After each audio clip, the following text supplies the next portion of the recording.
Good morning all friends. मेरे legal advice by Shaikh Javed Mohammad advocate channel पर आपका स्वागत है। आज का हमारा वीडियो मोटर यान अधिनियम 1988 की धारा 150 से संबंधित है।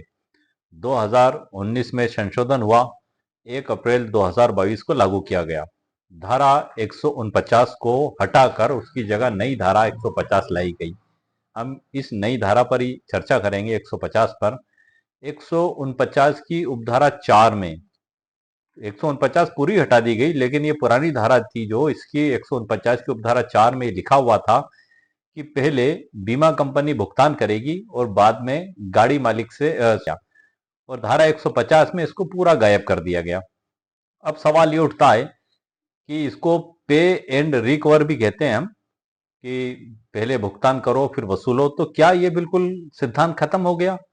यदि दुर्घटना में किसी की मृत्यु हो जाती है और उसके परिवारजन जो है कि कोर्ट में क्लेम याचिका धारा 166 के तहत पेश करते हैं और सामने वाला जो दुर्घटना कारित करने वाला वाहन है उसने बीमा पॉलिसी का उल्लंघन किया हुआ है, जैसे कि उसका ड्राइविंग लाइसेंस नहीं है या अन्य कोई कारण है, तो क्या ऐसी दशा में उस मृतक के परिवार को कोई सहायता राशि नहीं दी जाएगी? क्या मोटरयान अधिनियम का जो वेलफेयर लेजिस्लेशन का जो उद्देश्य है कल्याणकारी का, क्या वो समाप्त हो जाएगा क्या इस धारा को खत्म कर देने से? आज हम इसी बात पर खास तौर से चर्चा करेंगे, क्योंकि ये एक बड़ा ही गंभीर विषय है सर। ये धारा तकरीबन 6 पन्नों की धारा है। ये उसको मैंने पूरा डिटेल डिजिटल ई बुक में लिखा हुआ है और उसकी सरल व्याख्या भी मैंने उसके अंदर की है। डिजिटल ई बुक की लिंक मैंने वीडियो के नीचे डिस्क्रिप्शन बॉक्स में दे दी है। यदि आपको आवश्यकता महसूस हो तो आप उसे खरीद भी सकते हैं। अब ये ऐसी स्थिति बन जाती है, एक तो वो परिवार पहले ही उस सदमे और गम में रहता है जिसके परिवार में मृत्यु हुई है। ऊपर से जब उसको पता लगता है, एफआईआर लिखाता है, पुलिस थाने में एफआईआर दर्ज होती है और उसको पता लगता है कि इसका तो ड्राइविंग लाइसेंस नहीं था, या ये जिस जिस रूट पे इसका परमिट था उस परमिट से हटके ये गाड़ी चलाई जा रही थी, या और अन्य कोई कारण हो सकते हैं। तो ऐसी स्थिति में वो बेचारा क्या करेगा सर? तो क्या हम ये मान लें कि जो है कि भुगतान करो और वसूल करो बिल्कुल हटा दिया गया है, 149 समाप्त करके 150 लाके? तो नो सर, ऐसा बिल्कुल भी नहीं है। नेशनल इंश्योरेंस कंपनी विरुद्ध स्वर्ण सिंह 2004 का सुप्रीम कोर्ट का लैंडमार्क जजमेंट है जो इसकी बुनियाद रखता है कि भुगतान करो और वसूलो। इसका जो है कि हम कह सकते हैं, इसका जनक, इस सिद्धांत का जनक ये ऐतिहासिक फैसला है सुप्रीम कोर्ट ऑफ इंडिया का। नेशनल इंश्योरेंस कंपनी बनाम स्वर्ण सिंह 2004 का फैसला है सर। समथिंग ये 2004 का सुप्रीम कोर्ट ऑफ इंडिया का फैसला है। तो इस फैसले के 22 साल बाद, कितने साल बाद सर? 22 साल बाद यही मुद्दे पे एक फैसला और आया और इस जजमेंट के अंदर भी इसी स्वर्ण सिंह वाले जजमेंट का हवाला दिया गया। एम अनंती बनाम P Venkatesan, 29 January 2025, supreme court of India. इसके पैरा क्रमांक 9, 10 और 11 में बताया गया है। मतलब इसको 22 साल बाद रिपीट किया गया। इस अमेंडमेंट होने के बाद ये 2025 में आया है सर, जस्ट 29 जनवरी 2025 में आया है और अमेंडमेंट हुआ है 2019 में और 1 अप्रैल 2022 को लागू हुआ। उसके भी 3 साल बाद ये फैसला आया है जिसमें इसी बात को बताया गया है कि पहले बीमा कंपनी भुगतान करेगी और बाद में गाड़ी मालिक से वसूल करेगी। तो ये जो स्थितियां हैं, इन्हीं सब बातों के ऊपर आपको जानकारी देने के लिए मैंने खास तौर से धारा 150 पर ये वीडियो बनाया है सर। तो अब मैं आपको आगे की जानकारी डिजिटल ई बुक में से दूंगा। आज का हमारा मुख्य फोकस धारा 150 से काफी बड़ी धारा है सर। आइए सर, लेट्स गो। स्क्रीन पर हमारे जो आज के वीडियो का टाइटल है, MVA section 150 new rules. Motor वाहन अधिनियम की धारा 150 क्या है? पे एंड रिकवर रूल 2026, ये हमारे वीडियो का टाइटल है और डिजिटल ई बुक का भी यही टाइटल है। इसमें डिस्क्लेमर भी है, प्रस्तावना भी, अध्याय सूची भी है। तकरीबन इसमें 21 अध्याय हो चुके हैं और हम शुरुआत में सीधे मुख्य मुद्दे की बात की ओर चलते हैं। यहां से आता है सर हमारा मोटरयान अधिनियम 1988 की धारा 150। मोटरयान अधिनियम 1988 की धारा 1 में बताया गया है कि इस अधिनियम का विस्तार संपूर्ण भारत पर है। इसमें एक लगायत 217 धाराएं हैं और ये लागू होने की तिथि जो केंद्र सरकार गजट में अधिसूचना जारी करके जो तारीख नियत करती है उस तारीख को लागू हुआ माना जाएगा। और विभिन्न स्टेटों के लिए अलग अलग इसकी तारीखें मानी जाएंगी जो राजपत्र में अधिसूचना के द्वारा दी जाएंगी। इस डिजिटल ई बुक में 1 लगाए 217 पूरी धाराओं को मैंने सरल उदाहरणों के साथ समझाया है। और हमारा जो वीडियो का टॉपिक है इसकी शुरुआत मुख्य मुद्दे से मैंने शुरुआत में की है। ये पूरी धारा को जो बुक में दी गई है, मैंने आप लोगों को खास तौर से समझाने के लिए जो बुक में धारा दी गई है, इस धारा को मैंने खास तौर से इसमें स्पेशली लिखा हुआ है। इसमें जो बुक में धारा दी गई है वो पूरी धारा को मैंने ऐसा कैसी सर वर्ड टू वर्ड लिखा है। उसके बाद फिर इसकी मैंने सरल व्याख्या की है। अब आप ये देख रहे हैं, ये टाइप की हुई धारा है जो बुक में दी गई है। उसके बाद हमारी सरल व्याख्या आएगी, यहां से हमारी सरल व्याख्या चालू होती है। अब हम इसमें जो देखते हैं, सबसे पहले धारा 150 पर पक्षकार थर्ड पार्टी जोखिमों के प्रति बीमाकर्ता का कर्तव्य। संशोधन के बारे में मैंने आपको बता दिया सर। मोटर वाहन संशोधन अधिनियम 2019 जो 1 अप्रैल 2022 से प्रभावी हुआ, ने पुरानी धारा 149(4) और 149(5) के उन स्पष्ट प्रावधानों को हटा दिया जो बीमाकर्ता को हर हाल में भुगतान करने के लिए बाध्य करते थे। इसकी जगह नई धारा 150 लाई गई।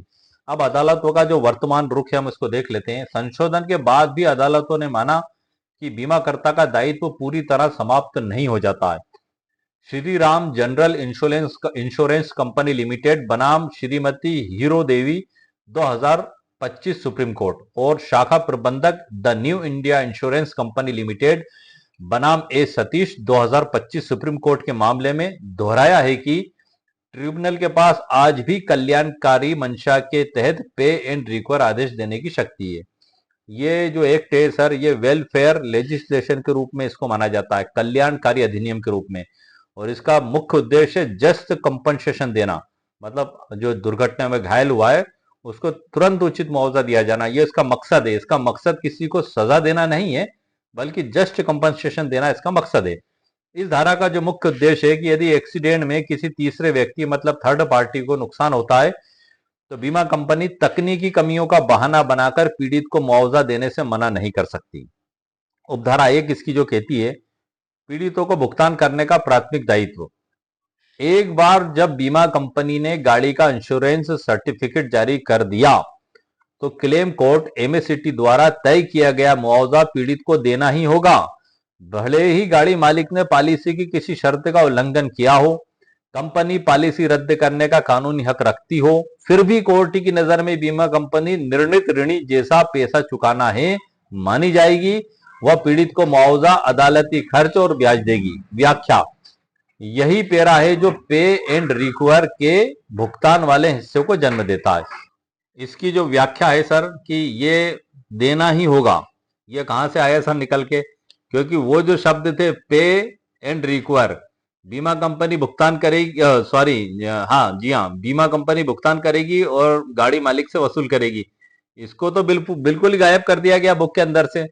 लेकिन फिर भी न्यायालय के द्वारा आखिर ये लाया कहां से गया? तो वो इसी में शब्द गायब किए गए, लेकिन उसका अर्थ और आशय गायब नहीं किया गया है। मैं आपको इसकी जो धारा 150 की उपधारा 1 वही मैं आपको पढ़ के बता रहा हूं खास तौर से, क्योंकि जो मैंने व्याख्या की है सरल अर्थ वो इसी की व्याख्या है कि यही वह पैरा है जो पे एंड रिक्वायर वाले हिस्से को जन्म देता। अब इसमें क्या कहती है सर धारा, थोड़ा सा आप सुन लें क्योंकि ये बड़ा मुख्य है, हमें अक्सर इसकी आवश्यकता पड़ती है। कि धारा 147 की उपधारा 3 के अधीन ऐसे व्यक्ति जिसके द्वारा पॉलिसी प्रभावी की गई है के पक्ष में बीमा प्रमाण पत्र जारी करने के पश्चात ऐसे दायित्व जो पॉलिसी के निबंधों द्वारा समाविष्ट दायित्व के होते हुए जो धारा 147 की उपधारा 1 के खंड ख के अधीन या धारा 164 के उपबंधों के अधीन पॉलिसी द्वारा समाविष्ट किया जाना अपेक्षित है की बाबत निर्णय या पंचाट पॉलिसी द्वारा बीमाकृत व्यक्ति के विरुद्ध अभिप्राप्त किया जाता है, तब इस बात के होते हुए भी कि बीमाकर्ता पॉलिसी को परिवर्तित या रद्द अथवा परिवर्तित या रद्द किया जा सकने का हकदार हो सकेगा। बीमाकर्ता इस मतलब यहां से आप थोड़ा सा ध्यान से समझ लीजिए सर क्या कह रही है ये, इसमें बीमाकर्ता पॉलिसी को परिवर्तित या रद्द करने अथवा परिवर्तित या रद्द किए जा सकने का हकदार हो सकेगा। मतलब बीमा करने वाली जो कंपनी है उसको हक प्राप्त हो गया क्या इसने इन शर्तों का उल्लंघन किया है और इसकी पॉलिसी को जो है कि बीमा वो भुगतान नहीं करेंगे पॉलिसी का उल्लंघन करने के कारण, यह हक वो प्राप्त कर लेती है। उसके बाद भी ये धारा आगे क्या कहती है, बीमाकर्ता इस धारा के उपबंधों के अधीन रहते हुए पंचाट के अधीन फायदे के हकदार व्यक्ति को, फायदे का हकदार व्यक्ति मतलब जो एक्सीडेंट में या तो जिसकी मृत्यु हुई है या उसको स्थायी डिसेबिलिटी आई है, उसको हकदार व्यक्ति बताया गया। हकदार व्यक्ति को इसके अधीन देय बीमाकर्ता राशि से अनधिक राशि का तो दायित्व की बाबत लागतों के संबंध में देय रकम के साथ और इसी राशि पर निर्णयों पर ब्याज से संबंधित किसी अधिनियमों के अधिनियमितियों के आधार पर देय ब्याज के साथ किसी राशि का इस प्रकार मानव व व्यक्ति निर्णित ऋणी था संदाय करेगा। तो बात घूम के आ गई है सर एक ही जगह, शब्द हटा दिए गए। शब्द हटाने के पीछे बहुत से कारण हैं, लेकिन मूल अर्थ उसका उसमें शामिल माना गया है। और जो ये जजमेंट है सुप्रीम कोर्ट ऑफ इंडिया के, आपने देखा कि 2004 में जो था पे और रिकवर का आदेश किया गया था नेशनल इंश्योरेंस कंपनी बनाम स्वर्ण सिंह वाले सुप्रीम कोर्ट ऑफ इंडिया की जजमेंट में। उस समय तो ये शब्द मौजूद थे बुक के अंदर कि बीमा कंपनी भुगतान करेगी और गाड़ी मालिक से वसूल करेगी, 149(4) जो पुरानी धारा है। लेकिन 2019 में संशोधन हुआ और 2022 में लागू किया गया। 22 के भी 3 साल बाद वो नया फैसला आया, एम अनंती पी वेंकटेशन बनाम 2022 का सुप्रीम कोर्ट ऑफ इंडिया का। उसमें इस बात को दोबारा पुष्टि किया गया, दोबारा इस बात को बताया गया जो 22 साल पहले नेशनल इंश्योरेंस कंपनी बनाम स्वर्ण सिंह में बताया गया था, उसी को रिपीट करके इसमें बताया गया है कि बीमा कंपनी पहले भुगतान करेगी, उसके बाद गाड़ी मालिक से वसूल करेगी। तो ये हमारे सामने चीज स्पष्ट हो गई। अब हम आगे चलते हैं एक सरल उदाहरण। राकेश की कार से रमेश का एक्सीडेंट हो जाता है। कोर्ट रमेश के पक्ष में 5 लाख का पंचाट सुनाता है। ट्रिब्यूनल कोर्ट, इंश्योरेंस कंपनी को पता चलता है कि राकेश ने बीमा लेते समय गाड़ी के बारे में कुछ गलत जानकारी दी थी, इसलिए कंपनी पॉलिसी रद्द करना चाहती है। अब इसमें कानून का जो असर होगा, उपधारा 1 के तहत कंपनी राकेश से आपसी विवाद बाद में निपटाएगी, लेकिन पहले वह रमेश पीड़ित को 5 लाख का केस का खर्च और ब्याज चुकाने के लिए कानूनी रूप से बाध्य है। ये इसका सरल उदाहरण हो गया सर। उपधारा 2 देख लेते हैं, बीमा कंपनी के कानूनी बचाव। भाई बीमा कंपनी भी अगर आएगी, आपने क्लेम याचिका लगाई धारा 166 के तहत, उसमें 3 लोगों को पार्टी बनाया जाता है, गाड़ी मालिक, ड्राइवर और बीमा कंपनी, तीनों को नोटिस जारी होता है। अब जब बीमा कंपनी आएगी तो मूक दर्शक बनकर खड़ी तो नहीं रहेगी कि हाथ बांध के खड़ी है चुपचाप की जी हुजूर हमारा तो बीमा है और आप जो चाहे दे दें, ऐसा तो नहीं करेगी सर। उसके भी वकील होते हैं बीमा कंपनी के भी, वो भी पूरे कानून कायदे लेके आते हैं, तो वो भी बचाव करते हैं। तो वो सब भी 150 में दिया गया। 6 पन्नों की धारा है सर, कम से कम काफी बड़ी धारा है। तब उसके क्या बचाव के आधार होंगे और उसका क्या परिणाम होगा, इसकी सरल व्याख्या को हम देख लेते हैं कि बीमा कंपनी को मुआवजा देने के लिए जब तक मजबूर नहीं किया जा सकता जब तक कि क्लेम केस शुरू होते समय उसे ट्रिब्यूनल कोर्ट द्वारा बकायदा नोटिस सूचना न दी गई हो। ये पहली शर्त है। पक्षकार बनाया जाएगा, सूचना दी जाएगी, वो आएंगे, उसके बाद आगे की कार्रवाई चालू होगी। नोटिस मिलने के बाद बीमा कंपनी केस में पार्टी बनेगी और नीचे दिए गए विशिष्ट आधारों पर अपना बचाव कर सकती है। क्या क्या बचाव करेगी? खंड का दिया गया हुआ है धारा 150 में, पॉलिसी की शर्तों का उल्लंघन। नंबर 1, गलत उपयोग, मिस यूज ऑफ व्हीकल। ये बीमा कंपनी तर्क रखेगी ताकि उसको बीमा ना देना पड़े, जैसे पर्सनल गाड़ी को कमर्शियल में चलाना, निजी गाड़ी का बीमा कराकर उसे किराए पर चलाना। दूसरा, रेसिंग, गाड़ी का इस्तेमाल किसी रेस या स्पीड टेस्ट में करना। तीसरा है परमिट का उल्लंघन, परिवहन वाहन जैसे टैक्सी ट्रक को बिना वैलिड रूट परमिट के या तय प्रयोजन के बाहर चलाना। चौथा है बिना साइड कार के 2 व्हीलर चलाना, यानी पॉलिसी में ऐसा अनिवार्य था। तो ये उसका डिफेंस नंबर 1 हो गया। बीमा कंपनी की ओर से जो जवाब देंगी वो रिटर्न स्टेटमेंट दिया जाता है आपके लिए में याचिका का जवाब, तो वो उनके इन डिफेंसों में से कोई सा भी ले सकती हैं। दूसरा है ड्राइविंग लाइसेंस का उल्लंघन, गाड़ी ऐसे व्यक्ति द्वारा चलाई जा रही थी जिसके पास वैध लाइसेंस नहीं था या जो कोर्ट द्वारा अयोग्य घोषित किया था, या धारा 185 के तहत शराब या ड्रग्स या नशे में गाड़ी चला रहा था। तीसरा आधार होगा बीमा कंपनी का युद्ध या दंगा, युद्ध, गृह युद्ध या नागरिक अशांति के कारण क्षति हुई। ये सब 150 में दिया हुआ है सर, उसी की सरल व्याख्या में कर रहा हूं। खंड ख में धोखाधड़ी से पॉलिसी लेना, यदि गाड़ी मालिक ने महत्वपूर्ण तथ्य छुपाकर या झूठी जानकारी देकर बीमा पॉलिसी हासिल की हो, यह भी उनका डिफेंस का आधार होगा। प्रीमियम न मिलना, खंड ग में बताया गया। नॉन रिसिप्ट ऑफ प्रीमियम, यदि बीमा नियम धारा 64 वीबी के तहत कंपनी को पॉलिसी का प्रीमियम ही प्राप्त नहीं हुआ, जैसे चेक बाउंस हो जाना, इसको एक सरल उदाहरण से हम समझ लेते हैं। अमित अपनी प्राइवेट कार को बिना परमिट के सवारी टैक्सी में इस्तेमाल करता है, मतलब उसमें यात्रियों को बैठाता है और इधर से उधर ढोने का काम करता है, और एक्सीडेंट हो जाता है। इंश्योरेंस कंपनी को कोर्ट से नोटिस मिलता है। अब इसका कानूनी असर क्या होगा? कंपनी कोर्ट में उपधारा 2 की, उपधारा का की, उपधारा 1 की, उपधारा आ का हवाला देकर सबूत पेश करेगी कि साहब पॉलिसी की शर्त का उल्लंघन हुआ है, इसलिए मुख्य दायित्व से मुक्ति किया जाए। यहीं से रिक्वर यानी मालिक से वसूल का रास्ता खुलता है। किस प्रकार खुलता है? उपधारा 3 में है सर, जो मैंने अभी आपको बताया, पे एंड रिक्वर का मामला। और उपधारा 3 में है कि विदेशी न्यायालयों के फैसलों का लागू होना। सरल अर्थ इसको हम देख लेते हैं। यदि दुर्घटना किसी ऐसी विदेशी देश में हुई है जिसके साथ भारत का पारस्परिक समझौता है और वहां की कोर्ट ने कोई फैसला दिया है, तो भारतीय बीमा कंपनी उस विदेशी डिग्री को भी उसी तरह भुगतान के लिए दायी होंगी जैसे वो भारत की कोर्ट का फैसला हो। लेकिन शर्त वही है कि विदेशी कोर्ट में कार्रवाई शुरू होने से पहले बीमा कंपनी को उचित माध्यम से नोटिस मिलना जरूरी है। एक तरफा कार्रवाई नहीं की जाएगी। उपधारा 4 इसकी है, अन्य फालतू शर्तों का बेअसर होना। 150 ही चल रही सर, मोटरयान अधिनियम 1988 की, जो अमेंडमेंट होने के बाद बनाई गई है। पहला 149 थी, अब उसको 150 कर दिया गया। बीमा कंपनियां पॉलिसी के भीतर बारीक अक्षरों में कई तरह की छोटी मोटी शर्तें लिख देती हैं, जो मतलब चश्मा भी लगाओ तो पढ़ना मुश्किल होता, ताकि क्लेम से बचा जा सके। यह उपधारा कहती है कि उपधारा 2 में लिखी गई बड़ी शर्तें लाइसेंस, परमिट, कमर्शियल उपयोग के अलावा कंपनी द्वारा जोड़ी गई कोई भी अन्य छोटी मोटी शर्त थर्ड पार्टी क्लेम को रोकने में पूरी तरह बेअसर होगी। उपधारा 4 में बताया गया है। उपधारा 5 में तकनीकी आधार पर दायित्व से ना भागना, नो एवॉइडेंस ऑफ टेक्निकलिटीज। यदि बीमा कंपनी को उपधारा 2 या 3 के तहत उचित नोटिस मिल चुका है, तो वह किसी भी अन्य तकनीकी बहाने या तकनीकी दाव पेंच का सहारा लेकर पीड़ित व्यक्ति को भुगतान करने से अपना पल्ला झाड़ नहीं सकती। उपधारा 6 में सर क्या बताया गया? गाड़ी मालिक का कर्तव्य, duty of vehicle owner of inform.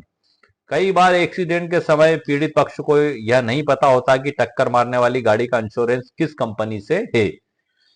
यह उपधारा गाड़ी मालिक पर यह सख्त कानूनी कर्तव्य डालती है कि वह कोर्ट या ट्रिब्यूनल को साफ साफ बताए कि दुर्घटना के दिन उसकी गाड़ी का बीमा था या नहीं, और यदि था तो उस बीमा कंपनी का पूरा नाम क्या है। वैसे जब आप चालान की सर्टिफाइड कॉपी कोर्ट से आप लेते हैं, तो वहां पर ये सभी डॉक्यूमेंट्स आपको मिल जाते हैं, क्योंकि जब पुलिस के द्वारा संपत्ति जब्ती की कार्रवाई की जाती है, तो संपत्ति जब्ती में सभी कार्रवाई वाहन मालिक से लिए जाते हैं। ड्राइविंग लाइसेंस, रजिस्ट्रेशन, फिटनेस, बीमा और परमिट, ये सभी चीजें ली जाती हैं, तो हमें पता लग जाता है। और बीमा कंपनी का भी दायित्व है कि जानकारी कोर्ट के अंदर प्रस्तुत करें। उदाहरण देख लेते हैं इसका हम सर। सुरेश की मोटरसाइकिल से दिनेश घायल हो जाता है। दिनेश को सुरेश की इंश्योरेंस कंपनी का नाम नहीं पता। दिनेश कोर्ट में क्लेम ठोकता है, क्लेम का दावा लगाता है। अब इसमें जो असर होगा, उपधारा 6 के तहत यह सुरेश की कानूनी जिम्मेदारी है कि वह तुरंत अपनी इंश्योरेंस पॉलिसी की कॉपी कोर्ट में जमा करे, ताकि बीमा कंपनी को केस में जोड़ा जा सके। इसका जो स्पष्टीकरण है, शब्दों की विधिक परिभाषा को हम देख लेते हैं।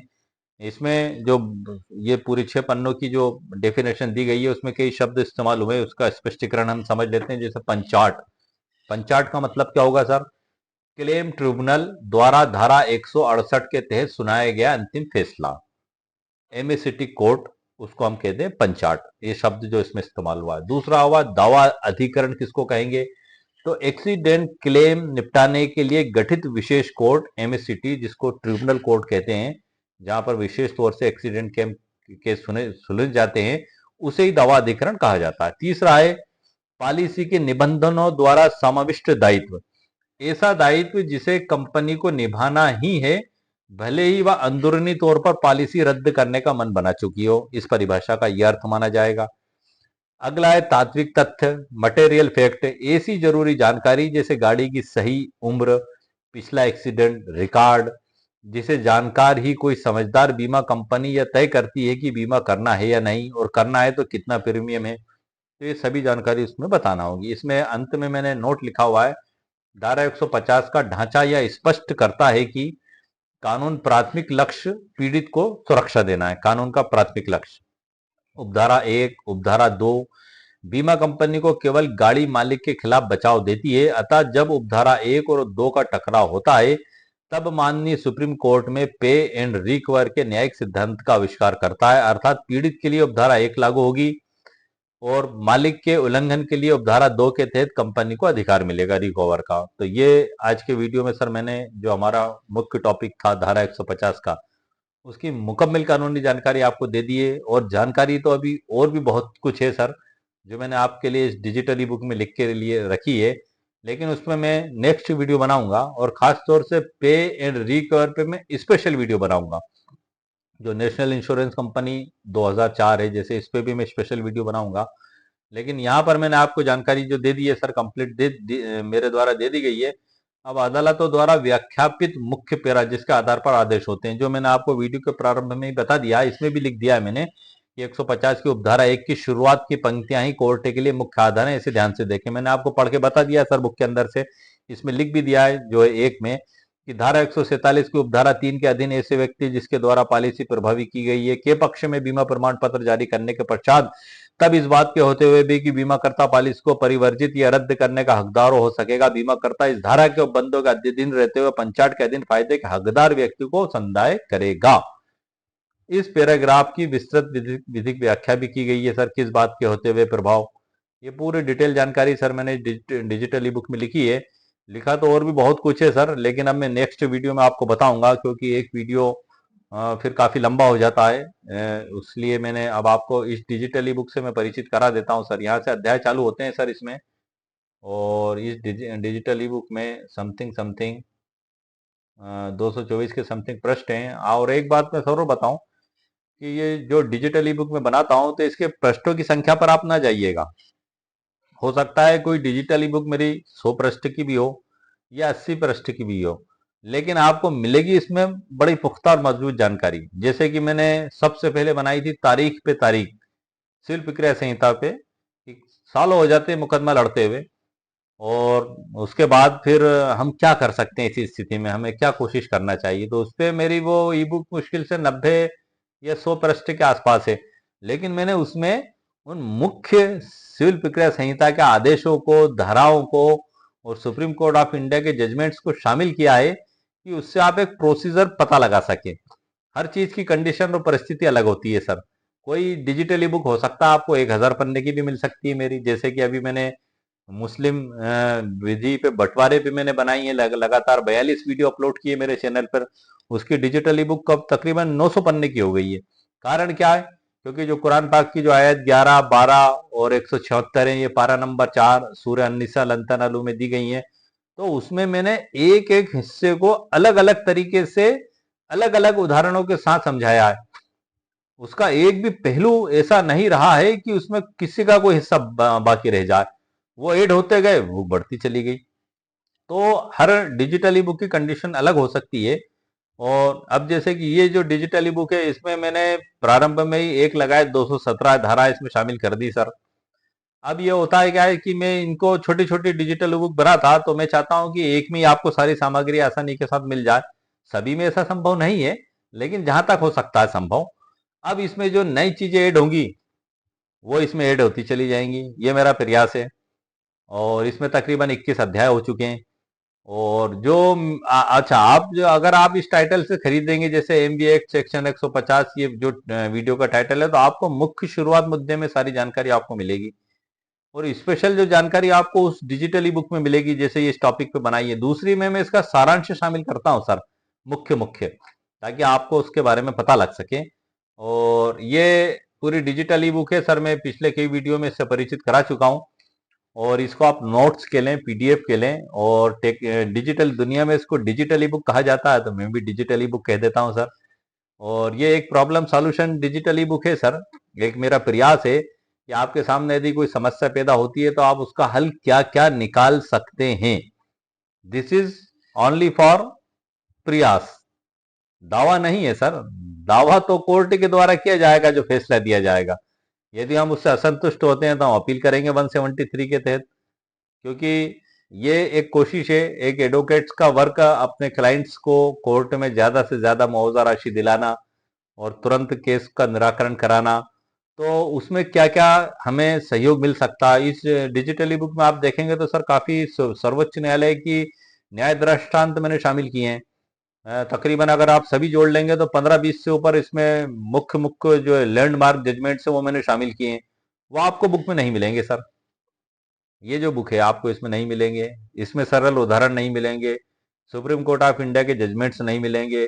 भाषा शैली आपको इसमें अलग ही मिलेगी, क्योंकि मैंने आपको पढ़ के बताई थी। एक आम व्यक्ति उसको नहीं समझ सकता है कि एडवोकेट ही समझ सकता है, तो आम व्यक्ति भी इसको समझ सके, इसी मकसद से मैंने उसकी सरल व्याख्या भी की है। सरल उदाहरण, देसी उदाहरण कह लें आप, कि एक आम आदमी भी समझ सके कि हाँ आखिर ये क्या कह रही है धारा। क्योंकि हमें जो उसमें बुक में लिखा हुआ है वो एक स्पेशल जो एडवोकेट्स लोग हैं वही समझ सकते हैं, लेकिन ये डिजिटली बुक उन नए एडवोकेट्स के लिए भी बड़ी लाभकारी है जो मोटर व्हीकल एक्सीडेंट क्लेम की प्रैक्टिस करना चाहते हैं। एक आम व्यक्ति जो घर में बैठा बैठा परेशान है, एक तो उसके ऊपर उस दुर्घटना की मार, की दुर्घटना में परिवार में किसी की मृत्यु हो गई या फ्रैक्चर हो गया, उस गम और सदमे में है, इलाज में लगा हुआ है, पैसे खर्च कर रहा है, एफआईआर दर्ज करवा रहा है, और फिर पता लग रहा है कि गाड़ी का ड्राइविंग लाइसेंस नहीं है, बीमा नहीं है, रूट परमिट नहीं है, या बीमा पॉलिसी का उल्लंघन है, तो बेचारा पहले तो वो आधा परेशान है, आधमरा हो रहा, और आधा और मर जाता हो गम में सदमे में आके कि इलाज का पैसा नहीं है। तो अब उम्मीद थी कि वहां से मिल जाएगा, तो अब क्या करेंगे हम सर। तो इन सभी समस्याओं के समाधान के लिए मैंने आप लोगों के लिए मोटर व्हीकल एक्ट पे वीडियो बनाना चालू किए हैं। तकरीबन 8-10 वीडियो सर मैं बना चुका हूं, और लगातार अभी बहुत कुछ इसमें बताना है। मेरा मुख्य उद्देश्य और मकसद यही है कि हर पीड़ित व्यक्ति को जो दुर्घटना में घायल हुआ है उसको पूरी कानून की जानकारी भी हो, घर बैठे ही उसको जानकारी मिल जाए, और ज्यादा से ज्यादा मुआवजा राशि उसको मिल सके।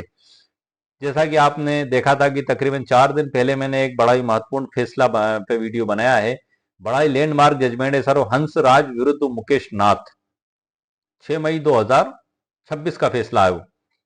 बड़ा ही महत्वपूर्ण फैसला है, क्योंकि इसमें एक 14 वर्षीय बालक को 100% डिसेबिलिटी आ गई थी। उन्होंने मोटर यान अधिनियम की धारा 166 के तहत ट्रिब्यूनल कोर्ट में 22,45,000 रुपए का मुआवजे की मांग की थी। वहां से 7 लाख और कुछ हजार रुपए का मुआवजा उनको दिया गया था। उससे असंतुष्ट होकर उन्होंने इसी अधिनियम की धारा 173 के तहत उच्च न्यायालय में अपील की। वहां पर बढ़ाकर 12 लाख और कुछ हजार रुपए कर दिया गया। उससे भी असंतुष्ट होकर उन्होंने सर्वोच्च न्यायालय में उसकी अपील की। वहां पर अमेजिंग चमत्कार हो गया सर। सर्वोच्च न्यायालय ने बड़ी जबरदस्त वेलफेयर लेजिस्लेशन कल्याणकारी रुख अपनाते हुए इस राशि को बढ़ाकर 56 लाख रुपए और कुछ हजार कर दिया गया। तो यदि ऐसा होता है, कई बार इसका विपरीत भी हो जाता है। एक जज साहब थे, वो बाद में उन्होंने वकालत भी की थी, और उसके बाद उनके साथ एक्सीडेंट भी हुआ था, और उन्होंने फिर जो है कि लोअर कोर्ट में जो है कि 26 लाख के समथिंग मुआवजा बनाया गया था, लेकिन बीमा कंपनी आगे गई थी, और हाई सुप्रीम कोर्ट में फिर कुछ वो कम भी कर दिया गया था। तो कभी कभी ऐसा भी हो जाता है। इसके ऊपर भी मैंने वीडियो बनाया है, सुप्रीम कोर्ट की साइटेशन भी मैंने दी है मेरे चैनल पर। सभी सभी वीडियो के नीचे डिजिटल ई बुक की लिंक मौजूद रहती है सर। खरीदने का तरीका उसका ही रहता है, 299 रुपए तो इसकी कीमत मेरे द्वारा रखी गई है। वहां पर 2 लिंक दी गई हैं, एक मेरी वेबसाइट की जो ओनली फॉर इंडिया में ही एक्टिव रहती है, इंडिया के बाहर का कोई खरीदना चाहेगा उससे नहीं खरीद सकता। दूसरी लिंक है गूगल ई बुक पार्टनर की, वो 75 से अधिक देशों में एक्टिव है। वो उसमें इंडिया वाले भी खरीद सकते हैं और इंडिया के बाहर वाले भी खरीद सकते हैं, लेकिन 50 रुपए 50 पैसे के रेट का उसमें फर्क है, क्योंकि वो इंटरनेशनल चार्जेस उसमें ऐड हो जाते हैं। खरीदने का तरीका दोनों में ही समान है सर। जैसे आप भुगतान करेंगे तो ये आपके उस पर डाउनलोड हो जाएगी। जो मेरी वेबसाइट पर आप जाएंगे तो आपको नाम, mobile number, email ID, phone number, ये सभी लिखना होगा, उपनाम। जैसे ही आप भुगतान करेंगे आपकी ईमेल आईडी पर मैसेज आएगा, वहां पर आपको डाउनलोड लिखा दिखाई देगा। जैसे ही आप डाउनलोड पर क्लिक करेंगे तो आपके मोबाइल पर, कंप्यूटर पर, स्मार्टफोन पर डाउनलोड हो जाएगी। दूसरी लिंक पर आप जाएंगे, वहां पर भी आप जैसे ही भुगतान करेंगे तो वहां पर फिर आपको और विशिष्ट सुविधाएं प्राप्त होगी कि आपको एक ऐप डाउनलोड करना होगा, जो गूगल का ही ऐप होता है ई बुक पार्टनर का, वो उस पर डाउनलोड हो जाएगी और लाइफ टाइम आपकी वहां पर मौजूद रहेगी। यहाँ पर पीडीएफ आपको संभाल कर रखना होगा। तो आज के वीडियो में सर मैंने आपको धारा 150 की जानकारी दी है। क्यों दी है? क्यों? क्योंकि पहले 49 थी, अब अमेंड होकर 150 हो गई है। साथ ही इसमें महत्वपूर्ण चीज को गायब कर दिया गया। अच्छा, वजह भी थी सर उसकी गायब करने की, कि अक्सर बीमा कंपनियों को इसमें अरबों खरबों का नुकसान हो रहा था, क्योंकि न्यायालय के द्वारा हर केस में आदेश किया जा रहा था। अब हर केस में जब आदेश किया जाता और बीमा कंपनी को भुगतान करना पड़ता, अब वो वसूलने के लिए उसको कहाँ ढूंढने की, कोई गरीब आदमी है ना तो उसके पास संपत्ति है, पता लग रहा है सरकारी जमीन पे वो टापरी बनाकर रह रहा है घास फूस की। एक उदाहरण के तौर पे मैं आपको बता रहा हूँ, और एक पुरानी मोटरसाइकिल सुजुकी जिसका ना बीमा है ना ड्राइविंग लाइसेंस है, उस पर बैठता है और मोटरसाइकिल के पीछे गेती और फावड़े फंसाता है और सुबह से मोटरसाइकिल लेके और जो है कि मजदूरी पे निकल जाता है। घर भी उसका निजी प्लाट भी नहीं है, सरकारी जमीन पर शहर से बाहर बडली पे घास फूस की टापरी बनाकर परिवार के साथ रहता है। पुरानी मोटरसाइकिल, खटारा मोटरसाइकिल सुजुकी आप मान लें, किसी कंपनी की मान लें, ना उसका ड्राइविंग लाइसेंस है ना बीमा है ना उसके नाम है, एग्रीमेंट करके खरीद ली 10-5 हज़ार रुपए में और उसके पीछे गेती रखी और पावड़ा फंसाया, 50-100 रुपए का पेट्रोल डाला और चल पड़ा मजदूरी पे।